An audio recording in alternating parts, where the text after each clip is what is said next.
ಈಗೇನು ನೀನು ಗೋವಾಗೆ ಹೋಗ್ಬೇಕಾ? ಸಾಲ ಮಾಡಿ ಒಂದಷ್ಟು ಪಟಾಪಟಿ ಚಡ್ಡಿ ತಂದು ಕೊಡ್ತೀನಿ, ರೈಲು ಬುಕ್ ಮಾಡ್ತೀನಿ. ಒಬ್ಳೆ ಹೋದ್ರೆ ಏನ್ ಚೆನ್ನಾಗಿರುತ್ತೆ ಅಣ್ಣ. ಮತ್ತೇನ್ ಕರಿಬೇಡ, ಅವಳಿಗೆ ಇದೆಲ್ಲ ಆಗ್ಬರೋದಿಲ್ಲ. ನರಸಿಂಹ, ನೀನ್ ಚಿಕ್ಕವನಿದ್ದಾಗ ನೀನು ಹುಡ್ದ ಬನ ತುಂಬಾ ಜೋರಾಗಿ ಮಾಡಿದ್ದೆ.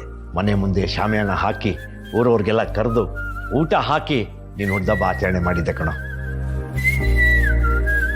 ಈಗ ನಾನಿರೋ ಪರಿಸ್ಥಿತಿನಲ್ಲಿ ಅಷ್ಟೆಲ್ಲ ಮಾಡೋಕ್ಕಾಗಲ್ಲ ಕಣೋ. ಅದಕ್ಕೆ ಇಷ್ಟು ವ್ಯವಸ್ಥೆ ಮಾಡಿದ್ದೀನಿ, ಏನು ಅನ್ಕೋಬೇಡ. ನಿನಗಾಗಿ ಮಾಡಿದೆ ಸುಳ್ಳಾದ ಜಗವನ್ನು, ನಾನು ನೀನಷ್ಟೇ ನಿಜವಾದೆವು, ಇದುವೇ ಅನುಬಂಧದ ಸಾಕ್ಷಿಯು. ನಿಮ್ಮ ಈ ಪರಿಸ್ಥಿತಿ ಯಾವ ತಂದೆಗೂ ಬರಬಾರ್ದು. ನನ್ನಿಂದ ನಿಮ್ಮನ್ನ ಈ ಥರ ನೋಡೋಕ್ಕಾಗ್ತಿಲ್ಲಪ್ಪ. ಇನ್ನು ಹುಟ್ಟಿದಬ್ಬದ ಸಮಯದಲ್ಲೇ ನನ್ನನ್ನು ಸಸ್ಪೆಂಡ್ ಮಾಡಿದ್ದಾರೆ. ಅದು ಅಲ್ಲದೆ ಸಂಬಳನೂ ಹಿಡ್ದಾಕ್ಬಿಟ್ಟಿದ್ದಾರೆ. ಇಲ್ಲೇ ಹೋಗಿದ್ರೆ ನೀನು ಹುಟ್ಟಿದಬ್ಬನ ಇನ್ನೂ ಜೋರಾಗಿ ಮಾಡ್ಬೋದಾಗಿತ್ತು. ನೀವ್ ಅಪ್ಪ ಮಗ ಅಳೋದಲ್ದೆ ನಮ್ಮನ್ನು ಅಳಿಸ್ತೀರ. ನಿಮ್ಮಿಬ್ಬರದ್ದು ಅಳೋದ್ ಮುಗ್ದಿದ್ರೆ ಲವ್ ಕೇಕ್ ಕಟ್ ಮಾಡೋ.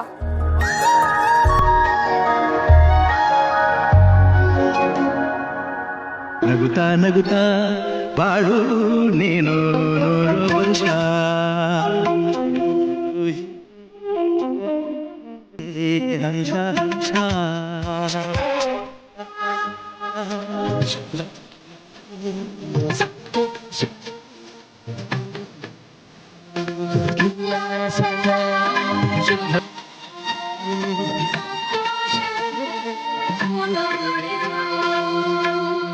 ನರಸಿಂಹ, ನಿನ್ನ ಹುಟ್ಟು ಹಬ್ಬಕ್ಕೆ ಸಣ್ಣದೊಂದು ಉಡುಗೊರೆ.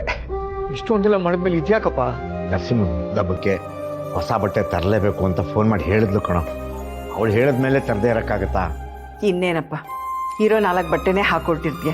ಏನು ಚೆನ್ನಾಗಿ ಕಾಣಿಸುತ್ತೆ, ಇದನ್ನ ಹಾಕು, ಚೆನ್ನಾಗಿ ಕಾಣಿಸ್ತೀಯ.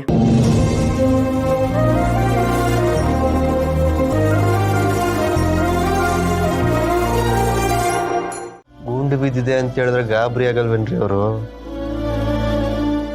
ಅಳಿಯಂದ್ರಿಗೆ ಹೀಗೆ ಗಾಯ ಆಗಿದೆ ಅಂತ ನಮ್ಗೆ ಹೇಳಿದ್ರೆ ನಾವೆಲ್ಲಿ ಗಾಬರಿ ಆಗ್ತೀವೋ ಅಂತ ನಮ್ಗೆ ವಿಷಯನೇ ಹೇಳಿಲ್ಲ ಅವಳು. ಹೂ ಹಚ್ಬಿಟ್ಟು ನೀವು ಹೇಳ್ತಿರೋದು ಸರಿನೇ.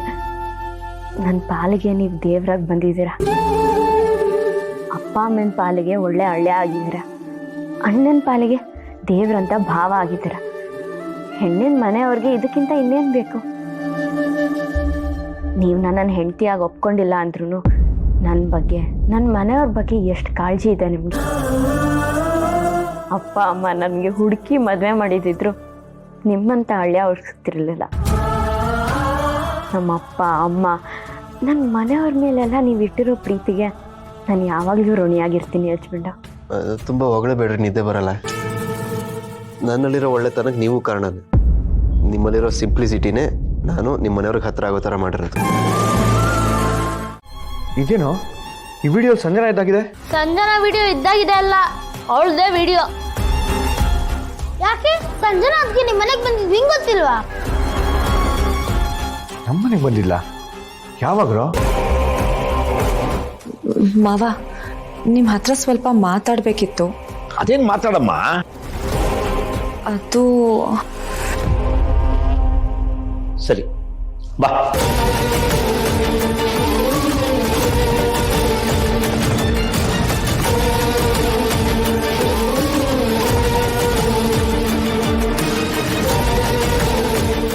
ಅದನ್ನ ನಾವೇ ವಿಡಿಯೋ ಮಾಡಿದ್ವಲ್ಲ.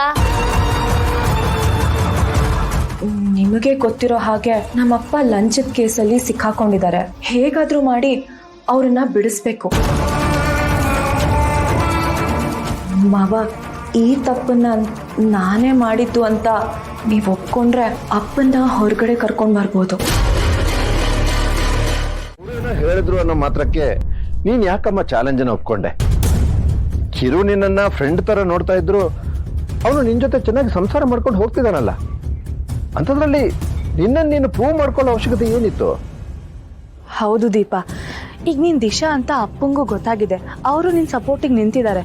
ಅಂಥದ್ರಲ್ಲಿ ನೀನು ಚಿರುಗೆ ರೂಪ ಅಲ್ಲ ಗುಣ ಮುಖ್ಯ ಅನ್ನೋದನ್ನ ಪ್ರೂವ್ ಮಾಡಬೇಕು ಅಷ್ಟೇ. ಅದನ್ನ ಬಿಟ್ಟು ಇದೆಲ್ಲ ಬೇಕಾಗಿತ್ತಾ? ಹೌದಮ್ಮ ದೀಪ, ನೀನು ಈ ಮನೆ ಸೊಸೆ ಅಂತ ನಾವು ಯಾವತ್ತೂ ಒಪ್ಕೊಂಡಾಗಿದೆ. ಮತ್ತು ನೀನು ಈ ಮನೆ ಸೊಸೆ ಅಂತ ಯಾರಿಗೆ ಪ್ರೂವ್ ಮಾಡಬೇಕಾಗಿದೆ? ನೀವು ಹೇಳೋದೇನೋ ಸರಿ ಮಾವ, ಆದರೆ ದೀಪ ವಿಷಯನೇ ಬೇರೆ, ಅಜ್ಜಿ ಹೇಳಿದ ವಿಷಯನೇ ಬೇರೆ. ನಾನು ಈ ಮನೆಯಲ್ಲಿ ದೀಪ ಆಗಿ ನನ್ನ ಅಸ್ತಿತ್ವ ಉಳಿಸ್ಕೋಬೇಕು ಅಂದರೆ ನನ್ನ ಹಸ್ಬೆಂಡ್ಗೆ ಗುಣ ಮುಖ್ಯ ಅನ್ನೋದನ್ನ ಸಾಬೀತು ಮಾಡೋದ್ ಜೊತೆ ಅಜ್ಜಿ ಹಾಕಿರೋ ಸವಾಲಲ್ಲಿ ಗೆದ್ದು ನಾನು ಈ ಮನೆ ಸೊಸೆ ಅಂತಾನೂ ಸಾಬೀತು ಮಾಡಬೇಕು. ನನಗೆ ಯಾಕೋ ನೀನು ಮಾಡ್ತಾ ಇರೋದು ಒಪ್ಪಿಗೆ ಆಗ್ತಾ ಇಲ್ಲಮ್ಮ.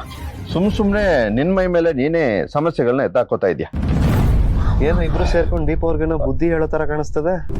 ಹೌದಪ್ಪ, ಈ ಚಾಲೆಂಜು ಟಾಸ್ಕು ಇದನ್ನೆಲ್ಲ ಯಾಕೆ ಒಪ್ಕೋಬೇಕಿತ್ತು ಅಂತ ಕೇಳ್ತಾ ಇದ್ದೀನಿ. ನಾನು ಅದೇ ಹೇಳ್ದೆ ಅವ್ರಿಗೆ, ನನ್ನ ಮಾತು ಎಲ್ಲಿ ಕೇಳ್ತಾರೆ, ನಾನೇನು ಅಂತ ತೋರಿಸ್ತೀನಿ ಅಂದ್ರು. ಅಲ್ಲ, ಇಷ್ಟು ಸಣ್ಣ ವಿಚಾರಕ್ಕೆ ಮನೆ ಬಿಟ್ಟು ಹೋಗೋ ಮಾತೆಲ್ಲ ಬೇಕಾ?